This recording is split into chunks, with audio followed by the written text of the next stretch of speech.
है राजा के धर्म के चश्मे से, I hope I am clear, through the prism of Kings religion. तो भावना क्या है इंडिया में, भारत में? भावना है कि हमारे हिंदू राजा वेरी गुड यार, तुम्हारे मुस्लिम राजा वेरी बैड। समरी, ये इतिहास की समरी मैंने आपको बता दी, that's what is being taught. पर इतिहास क्या केवल राजाओं के कारण था? क्या हम जैसे आम लोग जो मेहनत करते, किसानी करते, घर का काम करते, उन्होंने इतिहास में कोई योगदान नहीं दिया? तो आज का इतिहास जो राजा की बहादुरी और रानी की सुंदरता, ये दो चीजों पे केंद्रित है। ये कैसे आया, ये इतिहास कैसे आया, उस पर भी हम देखने की कोशिश करेंगे। Communal historiography was brought to India by British colonialist. British आए और आपको याद होगा 1857, थोड़ा मैं इंडिया की बातें करता हूं, 1857, बताइए 1857 की क्रांति, विद्रोह की चिंगारी, स्पार्क किसने लगाई थी? क्या नाम था उसका? वो बड़ी मूछ वाले की फिल्म आई थी, मंगल पांडे। वेरी गुड, आपने पहचान लिया। वो एक्टर बार बार मेरी बात में आता रहता है, वो छोड़ता ही नहीं मेरे को। मंगल पांडे ने चिंगारी लगाई और 1857 की लीडर कौन था 1857 की क्रांति का? बहादुर शाह जफर के साथी कौन थे? तात्या साहब टोपे, नाना साहब पेशवा, झांसी की हिंदू मुसलमान मिलके अंग्रेजों के खिलाफ लड़े। अंग्रेजों की सत्ता डगमगा गई तो उन्होंने सोचा अगर हमको भारत पे राज्य करना है तो कौन सी नीति लगाना पड़ेगा? वोट डालो और राज करो। तो उन्होंने ऐसा इतिहास दिखाया जिसके कारण हिंदुओं के मन में मुसलमानों के लिए नफरत, मुसलमानों के मन में हिंदुओं के लिए नफरत, ये आ गई। खैर एक और नफरत आ गई, ये मुसलमान राजा वेरी बैड, हमारे मंदिर तोड़े। और मंदिर क्यों तोड़ेगा भाई? तो मैं बहुत बड़ी बात है, पूरे रिसर्च एकेडमिक में नहीं जाता, पर एक मजेदार बात आपको बताता हूँ। आपने वो कुछ एक बहुत खराब तरीके से बना हुआ सीरियल है, सीरियल कोई अच्छे नहीं बनते, बहुत फालतू बनाते हैं, पर एक सीरियल है वो अकबर की जिंदगी पे, कौन सा है? जोधा अकबर। वेरी गुड, आपको तो सब पता है। अब ये बताइए, जोधा अकबर के सीरियल में हम जो सीखते हैं, अकबर के महल के अंदर एक मंदिर है, राइट रॉन्ग? किसका मंदिर है? भगवान श्री कृष्ण का। और जब कृष्ण जन्माष्टमी मनाते हैं तो अकबर उसको बायकॉट करता है कि उसमें हिस्सा लेता है? Very good. तो ये बात कितनी सरल है, ये लोगों को जरा बता दिया करो। मुसलमान राजाओं ने हमारे मंदिर तोड़े। अरे भैया, मंदिर तोड़े तो सही, पर राजाओं ने मंदिर भी तोड़े, मस्जिदें भी तोड़ी, चर्च भी तोड़े। मंदिर भी बनवाए, चर्च भी बनवाए, मस्जिदें भी बनवाए। क्यों? उसका सरल कारण है, अभी आपको पता होगा, दिल्ली में एक राजा के नाम पे रोड था, उसका नाम बदल दिया, बोले राजा वेरी बैड, हमारे मंदिर तोड़े। औरंगजेब, यहां बोलते खराब, खतरनाक, खूंखार राजा। 6-7 साल पाकिस्तान में गया था मैं लेक्चर देने, ऐसी वही मेरा काम धंधा है। अब वो पाकिस्तान में गया तो वहां मैंने पूछा, बताइए यहाँ का सबसे अच्छा राजा कौन था? तो उन्होंने बोला औरंगजेब। यहाँ मैं कहीं भी जाके पूछता हूँ सबसे खराब राजा कौन, तो वो भी औरंगजेब। एक अच्छा एक बुरा। अब ये औरंगजेब का, ये मैं मानता हूँ, औरंगजेब ने कई जगह पे मंदिरों को तोड़ा। उसी समय उसने मंदिरों को दान भी दिए। काशी में एक मंदिर तोड़ा, आसाम में कुछ मंदिरों को दान दिया, रिसर्च कीजिएगा। उज्जैन में महाकाल के मंदिर को दान दिया, वृंदावन में भगवान श्री कृष्ण के मंदिर को दान दिया। तो मैं कौन सी बात लेकर रखूं? मंदिर तोड़ने वाली की मंदिर तोड़ने वाली? उसने दोनों काम किए। और इसी राजा ने, और बुरा मत मानिएगा, बहुत मस्जिदों को भी दान दिया होगा, पर एक मस्जिद को तोड़ा भी उसने। डोंट वरी अबाउट इट, वो एंटी मुस्लिम नहीं था। क्यों तोड़ा उसने मस्जिद को? एक बार क्या हुआ, ये हम थोड़ा इतिहास को समझे। इतिहास केवल राजा रानी का इतिहास नहीं होता, इतिहास गरीब किसान का होता है, दस्तकार का होता है, आम आदमी का होता है। एक बार तानाशाह जो गोलकुंडा का नवाब था, एक बार गोलकुंडा के नवाब तानाशाह ने अकबर को 3 साल तक लगान नहीं दिया। लगाने ने, ये बात आपको पहले से पता थी या आमिर खान की फिल्म लगान देखने के बाद पता चली? पहले से पता थी, मुझे बाद में पता चली, इसलिए बता रहा हूं। अब ये बताइए, समाज में लगान कैसे चलता था? हम लोग राजाओं का बहुत गुणगान करते हैं। सॉरी, मैं राजाओं का गुणगान नहीं करता, क्योंकि राजाशाही एक शोषण की व्यवस्था पे टिकी हुई थी। It was based on extreme system of exploitation. बताइए लगान कैसे चलता था समाज में? सबसे नीचे लगान देने वाला कौन था? किसान। किसान किसको लगान देता था? जमींदार को। जमींदार किसको देता था? राजा को। राजा किसको देता था? महाराजा को। अब आगे जानने के पहले मैं थोड़ा आपको बताया ना, मैं आईआईटी में प्रोफेसर था। मेरी प्रोफेसरी मेरे दिमाग से जा ही नहीं, इसलिए मैं सामने बैठे वाले लोगों को अपना स्टूडेंट समझ के सवाल पूछते रहता हूँ। फर्क भी पड़ता है। एक सवाल पूछता हूँ आपको, पर सवाल बहुत सरल है। मैं आपको एक सवाल देता हूं कि अपन ड्राइंग क्लास में बैठे हैं और मैं आपको बोलता हूं आप किसान के पेट का रेखा चित्र, लाइन ड्राइंग बनाइए, और राजा के पेट का लाइन ड्राइंग बनाइए। किसान का पेट आप अंदर बनाएंगे कि बाहर? राजा का पेट?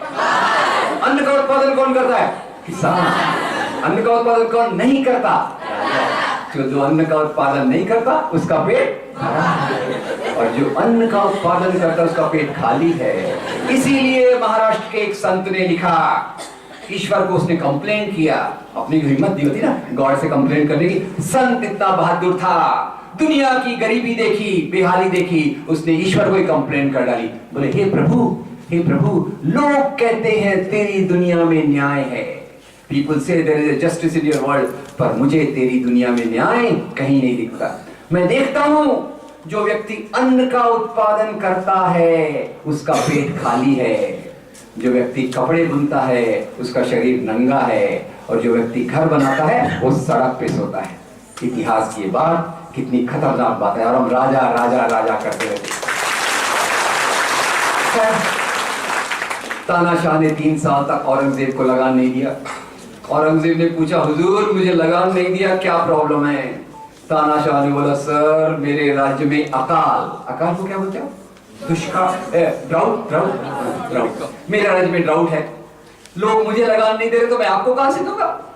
औरंगजेब बड़ा चालाक, उसने अपने जासूस भेजे, और जासूस ने आके रिपोर्ट किया कि सर तानाशाह ने अपनी सारी संपत्ति एक मस्जिद के नीचे छुपा के रखी है। आगे की बात मैं आपको नहीं बताता, समझ गए? औरंगजेब ने मस्जिद को तोड़वाया, संपत्ति को लेकर वापस गया। तो दोस्तों सरल बात यह है, इतिहास में हिंदू, मुसलमान, क्रिश्चियन तीनों प्रकार के राजाओं ने मंदिर, मस्जिद, चर्चों को तोड़ा। क्यों तोड़ा? नंबर 1 संपत्ति के लिए, संपत्ति के लिए मंदिर तोड़ना। अब थोड़ा सा एक मजे की बात कर लेते। बताइए ये मंदिरों में संपत्ति होती थी क्या? होती थी या होती है? होती थी, होती है, दोनों। कभी मेरा मूड खराब हो जाता है तो मैं सोचता हूँ यार और कहीं नहीं तो अपने मंदिर से ही प्रॉपर्टी लेके फिर बांट लेंगे। आपको पता होगा केरल में एक मंदिर है भगवान पद्मनाभ स्वामी का। पद्मनाभ स्वामी का आप जरा कैलकुलेटर से जरा कैलकुलेशन करिएगा। पद्मनाभ स्वामी के मंदिर में 1 लाख करोड़ की संपत्ति है। मैं सपना देखता हूं ऐसे 100 मंदिरों की संपत्ति को जमा करो और हम सब में बराबर में बांट दो, आपका भी भला मेरा भी भला। अब ये सवाल मुख्य था कि मंदिरों में मस्जिद, एक बात ये हो गई। दूसरा, जब 2 राजा लड़ते थे, अब ठीक है, अब ये बताइए राजा क्यों लड़ते थे? धर्म के लिए या सत्ता के लिए? सत्ता के लिए। Very clear. अरे आप इतने क्लियर है, वो हिस्टोरियन हमारे क्लियर नहीं है, उनका खून जलता है। अरे ये और ये क्या नाम इसका, राणा प्रताप, वो दूसरा सीरियल भी आपने देखा होगा, हाँ, भारत का वीर पुत्र महाराणा प्रताप, अरे उनका बड़ा खून जलता है। बोले महाराणा प्रताप ने हिंदू धर्म के लिए, हिंदुओं के लिए अकबर से लड़ाई की। अब मैं बड़ा परेशान, मैं बोला राजा धर्म के लिए कब से लड़ने लग गया? तो मैं फिर से इतिहास के पन्नों को खोला, आरिफ साहब से कुछ किताबें मंगाया, पढ़ा, तो पता चला ये लड़ाई अकबर और राणा प्रताप की हल्दी घाटी के मैदान में हुई। राइट? अब हल्दी घाटी में एक तरफ अकबर की फौज है, एक तरफ राणा प्रताप की फौज है। अकबर की फौज में अकबर खुद नहीं है, एब्सेंट, रोल कॉल लिया तो एब्सेंट। अकबर के बंदे कौन है? अकबर के बंदे जो है उसका नाम है राजा मान सिंह। राजा मान सिंह, और राजा मान सिंह के असिस्टेंट सहायक का नाम है शहजादा सलीम। अपने नौजवान दोस्तों को एक टिप दे देता हूं, शहजादा सलीम पे एक बहुत प्यारी फिल्म बनी है, मुझे अभी तक नहीं भूलती उम्र के बावजूद, उसका नाम है मुगले आजम। मुगले आजम में बहुत प्यारा गाना है, मुझे बाद में कभी ईमेल करके बता दीजिए कौन सा गाना आपने देखा। ओके, आपकी उम्र के लिए बड़ा सूटेबल है, ठीक है। तो एक तरफ राजा मानसिंह, शहजादा सलीम, और राणा प्रताप का जो साथ दे रहे हैं उनका नाम है हकीम खान सूर। तो सवाल यह है, दोनों तरफ हिंदू, दोनों तरफ मुसलमान, ये हिंदू मुसलमान की लड़ाई है कि दो राजाओं की लड़ाई है? दो राजाओं की लड़ाई है। ये लड़ाई धर्म के लिए है कि सत्ता के लिए? सत्ता के लिए। जरा ये सीरियल बनाने वालों को बता दीजिएगा, इतिहास लिखने वालों को बता दीजिएगा, इतिहास इतना कठिन नहीं होता जितना ये हमको कठिन करके बताते हैं। खैर, ये मैंने थोड़ा टच कर लिया, मंदिर तोड़ना, धर्मांतरण। एक ही बात और बता दूंगा, बाकी चीजें मैं आरिफ साहब के लिए छोड़ रहा हूं। आजादी के आंदोलन के दौरान दो प्रकार के पॉलिटिकल स्ट्रीम्स आए। एक स्ट्रीम्स वो आए जो मॉडर्न क्लासेस में से आए, मॉडर्न क्लासेस यानी industrialist, modern educated classes and the working classes. और दूसरे स्ट्रीम्स वो आए जो पुराने वर्गों में से आए। ओल्ड क्लासेस यानी कौन से? फ्यूडल, वो पेट बाहर के पेट अंदर, याद रखेंगे ना, easy to remember, history so simple, ठीक है। तो ओल्ड क्लासेस में से आए, जो उभरते वर्गों में से आए, उनके नाम थे, एक था सरदार भगत सिंह का, डरिएगा मत, सरदार भगत सिंह से। सरदार भगत सिंह की फिर से जरूरत है, इसलिए मैं इनको बहुत याद करता हूं। सरदार भगत सिंह, जिनके संगठन का नाम था नौजवान भारत सभा। दूसरे, महाराष्ट्र के भीमराव बाबा Saheb Ambedkar, Republican party of India. तीसरा जो संगठन उसमें था, मौलाना अबुल कलाम आजाद, एनी बेसेंट, सरदार बलदेव सिंह और मोहनदास करमचंद गांधी। उनके ऑर्गेनाइजेशन का नाम था भारतीय राष्ट्रीय कांग्रेस। एक बार नाम दोहरा देंगे, भगत सिंह वाले का क्या नाम था? नौजवान भारत सभा। अम्बेडकर का Republican party of India. Gandhi का भारतीय राष्ट्रीय कांग्रेस। दूसरी तरफ मोहम्मद अली जिन्ना, पुराने वर्गों के लोगों, शुरू में राजा नवाब थे, बाद में मॉडर्न एजुकेटेड अपर कास्ट से जुड़ गए। मोहम्मद अली जिन्ना, पार्टी का नाम मुस्लिम लीग। विनायक दामोदर सावरकर, पार्टी का नाम हिंदू महासभा। और हिंदू राष्ट्र के लिए आजकल एक और संगठन है, आगे नहीं दिखता, पीछे हर जगह खड़ा रहता है, आरएसएस। ठीक है, तो इधर के नामों को देखिए, सिर्फ नाम से मैं उनका डायग्नोसिस कर रहा हूं, मैं उनके अभी एजेंडा पे तो जा ही नहीं रहा, उनका पॉलिटिकल मैनिफेस्टो बाहर जा ही नहीं रहा, सिर्फ उनके नाम से मैं उनके पॉलिटिकल एजेंडा को आपको बताना चाहता हूं। कौन कौन है इधर? नौजवान भारत सभा, रिपब्लिकन पार्टी ऑफ इंडिया, भारतीय राष्ट्रीय कांग्रेस। ये modern classes looking up to the future of India, India is a nation in the making. और इधर के जो लोग हैं पुरानी बातों से टुके हुए, Muslim League, Hindu Mahasabha, RSS for Hindu nation. Simply and briefly friends, these are the groups who believe India is a nation in the making. ये लोग मानते हैं भारत एक बनता हुआ राष्ट्र है, इसमें जो मूल्य हैं वह लिबर्टी, इक्वालिटी, फ्रेटर्निटी। इधर के जो लोग हैं वो पुराने टाइम को याद करते हैं। तो मुस्लिम लीग वाले बोलते हैं जब से मोहम्मद बिन कासिम राजा जब से मोहम्मद बिन कासिम ने सिंध पे आक्रमण किया तब से we are a Muslim nation, thank you very much, I don't want to identify with kings. और हिंदू महासभा आरएसएस वाले क्या बोलते हैं, अरे आप तो 1100 साल से एक मुस्लिम राष्ट्र है ना, हम हिंदू तो 5000, 8000, 20000, क्या पता अनादिकाल से एक हिंदू राष्ट्र है। और मैंने थोड़ा बहुत सिविक्स पढ़ा है, बहुत कुछ भूल गया हूं, ज्यादा पढ़ता नहीं था, फिर भी भूल गया। क्या पढ़ा मैंने? इंसान पहले कैसा था आपने पढ़ा, बट डार्विन की थ्योरी कहां से आया? तो झाड़ पे जंप लगाते, फल तोड़ते।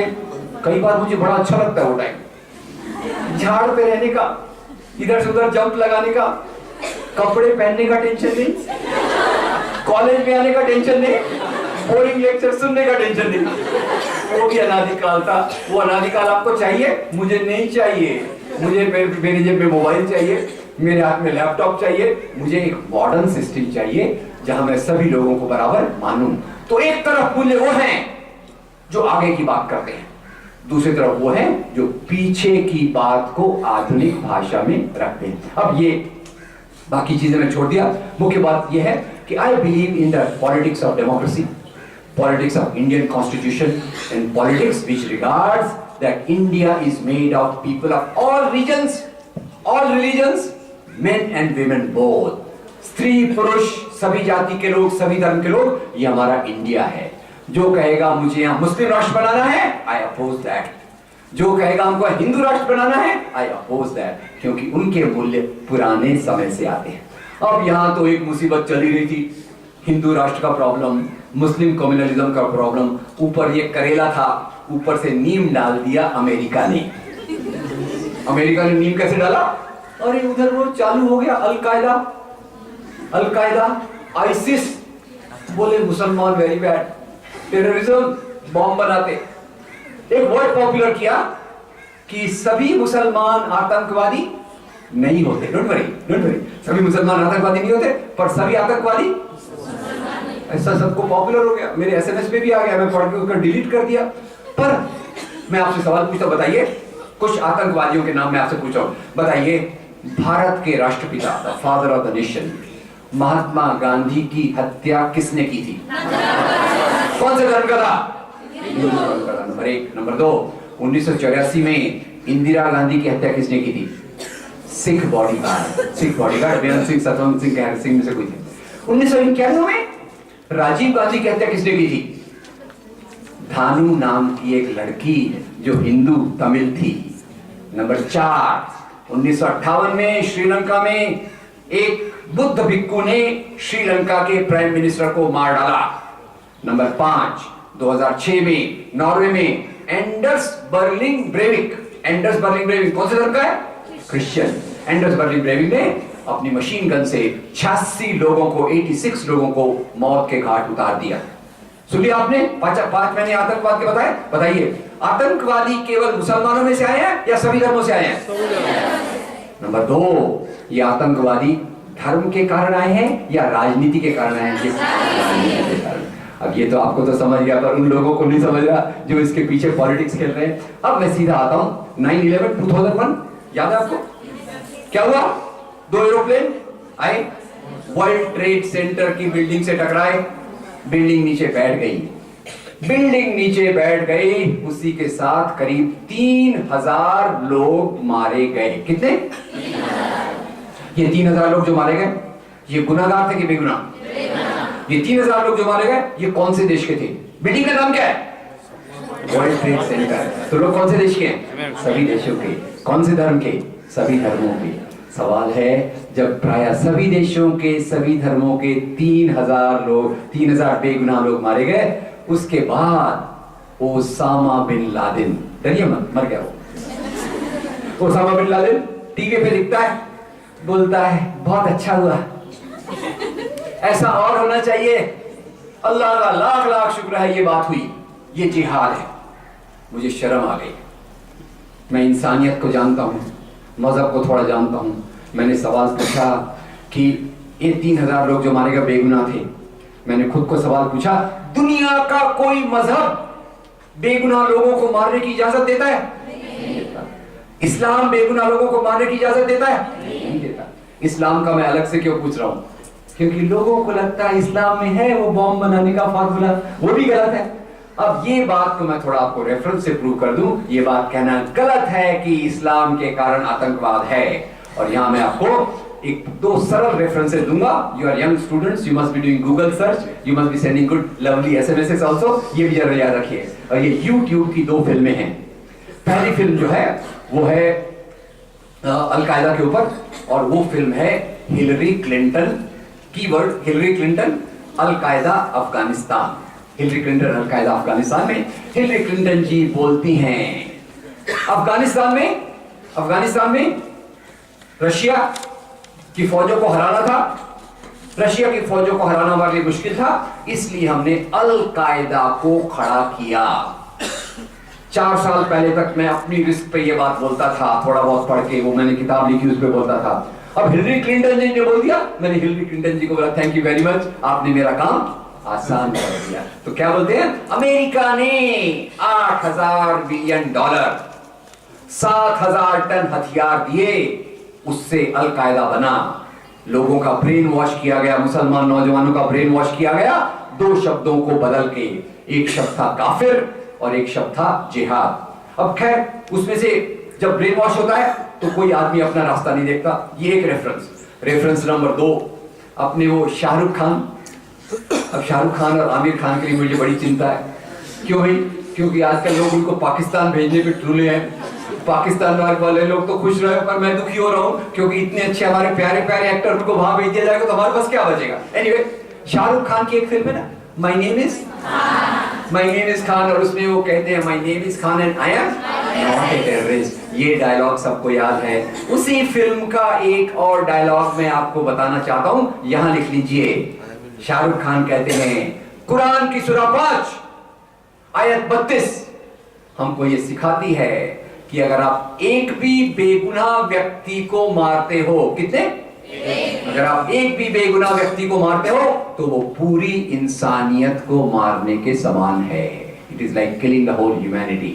तो ओसामा बिन लादेन जो कह रहा है वो इस्लाम के अनुरूप है या इस्लाम के विरोध में है? इस्लाम के विरोध में है। बता दीजिएगा लोगों को और अपने मन में रखिएगा। खैर, ये बात, अब दूसरी बात मैं आपको एक मेरा सरल लॉजिक देता हूं।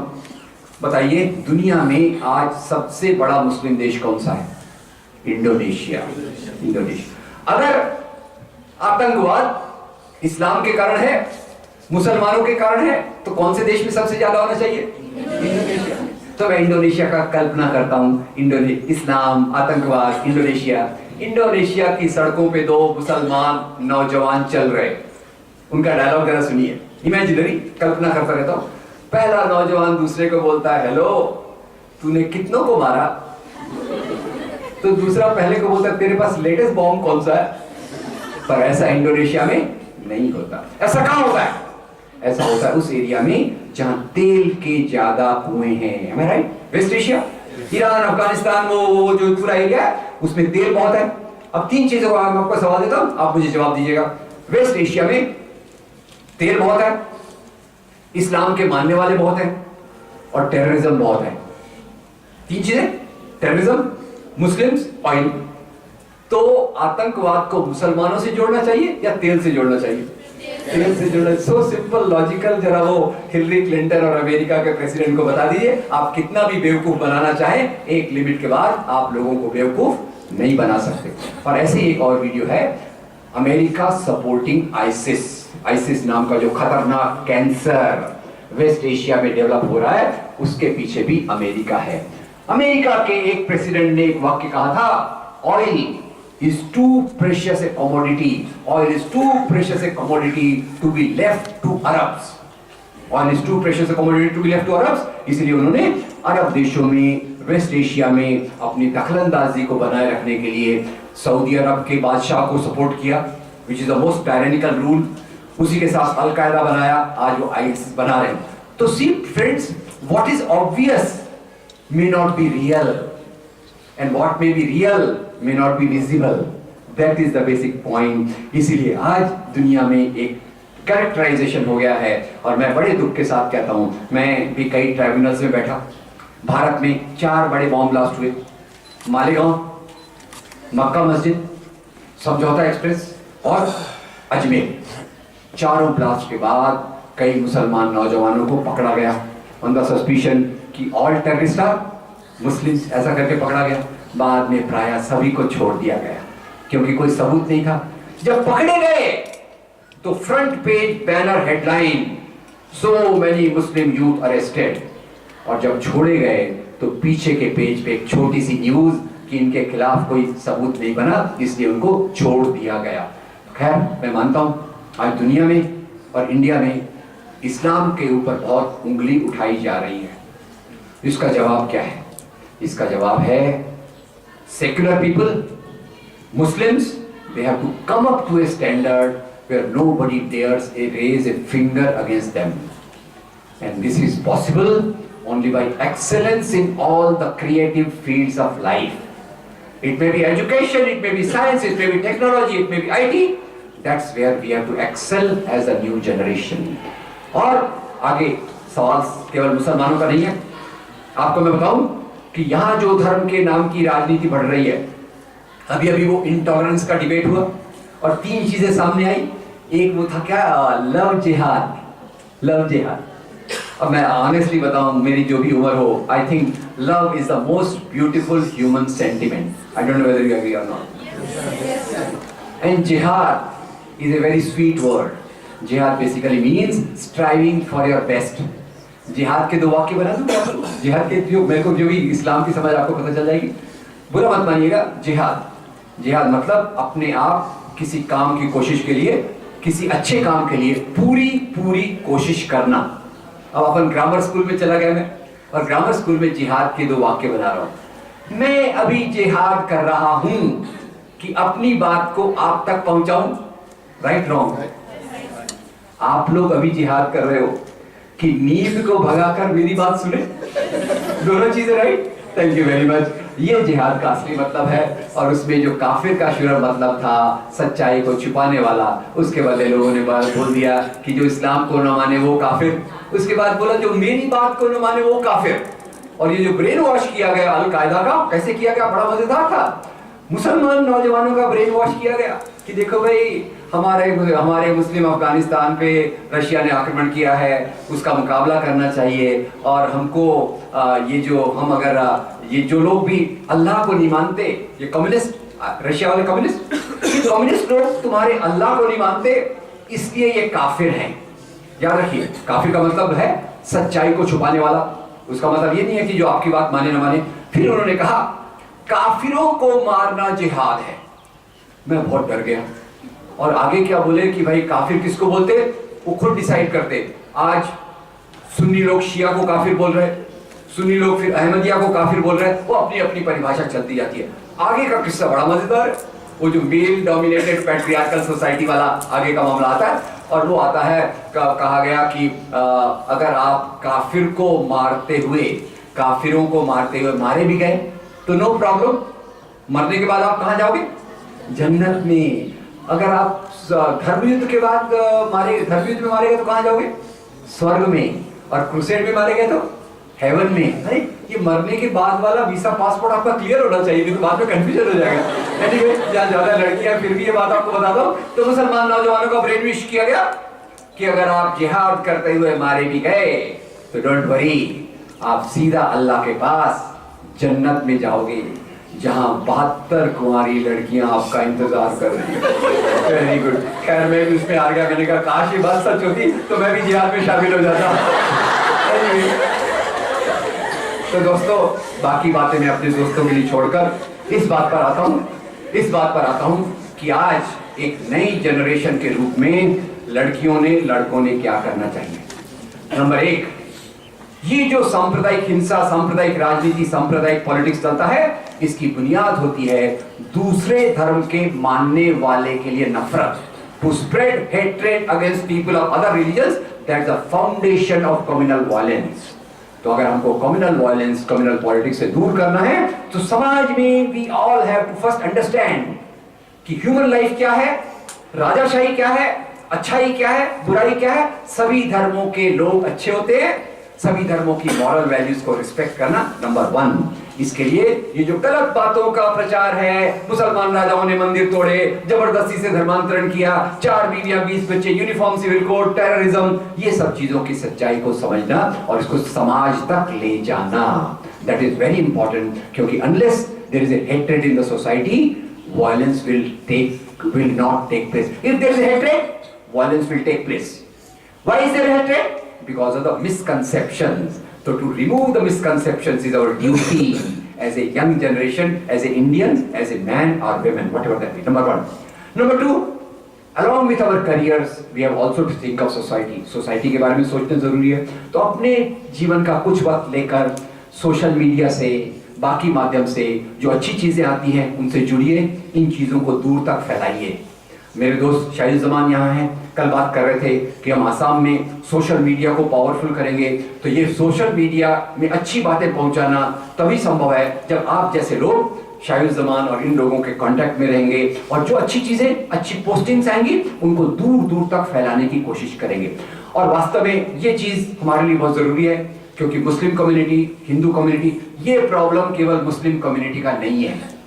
याद रखिए, इसी मुस्लिम और क्रिश्चियन ऊपर से दिखते हैं, नीचे से communal politics in the name of religion, politics in the name of Christianity America, politics in the name of Islam Afghanistan West Asia, politics in the name of Hinduism, जहां भी धर्म के नाम पे पॉलिटिक्स आता है, ये औरतों के अधिकारों को दबाना चाहता है। Number one, it wants to suppress the rights of women, it wants to suppress the right of equality of women. और नंबर दो, ये भारत में पर्टिकुलरली दलितों को दबाना चाहता है।